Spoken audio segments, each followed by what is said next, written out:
I think Manchester's radical history is being sanitised and it's being misremembered. Yeah. And what we have to take away from this is what the workers were going through then was a Great Depression, and they still fought back against the bosses who were bullying workers in other parts of the world. You know, there was solidarity, and it was a revolutionary and seminal moment in history. Now, this actual statue was completed in 1916. And it was first exhibited in New York City. And perhaps ironically, or perhaps fairly, it was funded by a wealthy US businessman. Lincoln described it at the time as an act of Christian heroism. It might well have been. It was certainly heroic. It was during the time of the cotton famine, a famine that wasn't. It was actually brought about by a depression and an overproduction of cotton. So even that section of it, when we're retold in history, isn't told to us with truth. So in my research, what I want to get to is recognising the evolution of this movement being seen as a Christian act, as a noble, sentimental act, to actually a revolutionary, organised movement. So this meeting was organised by cotton workers Edward Hewson and J.C. Edwards. The Manchester Guardian at the time wrote a number of articles urging people not to go. So, you know, our history of the Manchester Guardian might also be questioned there. The Manchester Guardian were very much against what was taking place, partly because, obviously, Manchester was benefiting financially from slavery, and mill owners, who were no doubt friends with newspaper owners, were working together to ensure that this sort of uprising didn't happen. But 6,000 people attended this meeting. And while the New York Times was saying things like the organisation was entirely from the class of mill hands, the Manchester Guardian was saying that actually it was quite a middle class meeting. The people who were there didn't really understand what was taking place. They actually wrote at one point, "We know from the lips and the pen of Abraham Lincoln that he doesn't want to see an end to slavery." Now, where the hell they got that from is anybody's guess, but this is the sort of thing that they were printing.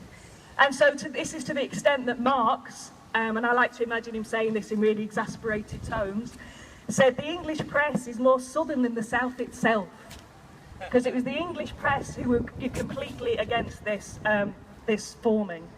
But more meetings followed. There were at least 35 meetings shortly afterwards.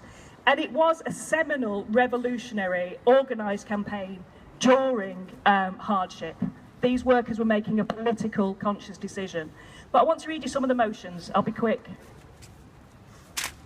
Now, these motions were passed unanimously. So again, you know, you don't pass motions unanimously with workers who don't quite understand what it is that's happening. The first one was put by J.C. Edwards, one of the organisers of the meeting.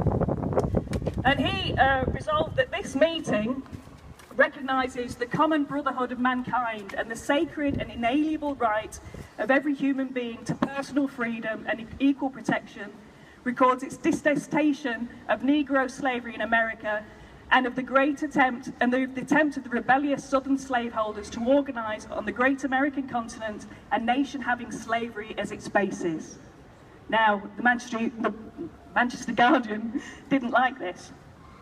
And they certainly didn't like when it was added that it might suit certain classes in this country to laud the conduct of the southern slaveholders in their secession movement, and to disguise the fact that the South rebelled to conserve, perpetuate, and extend slavery, and that in fact slavery was the sole cause of the present Civil War.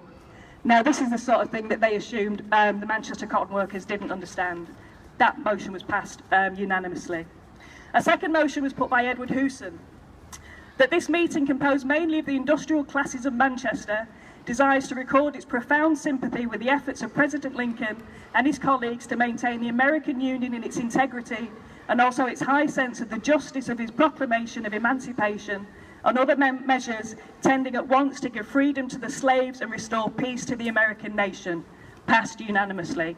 The workers knew exactly what it was that was taking place. And in response, just a few weeks later, Abraham Lincoln wrote back, and I'm going to pick up the paper, bear with me.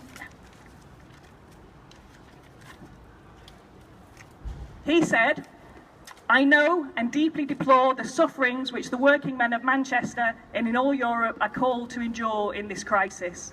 I cannot but regard your decisive utterances upon the question as an instant of sublime Christian heroism which has not been surpassed in any age or in any country.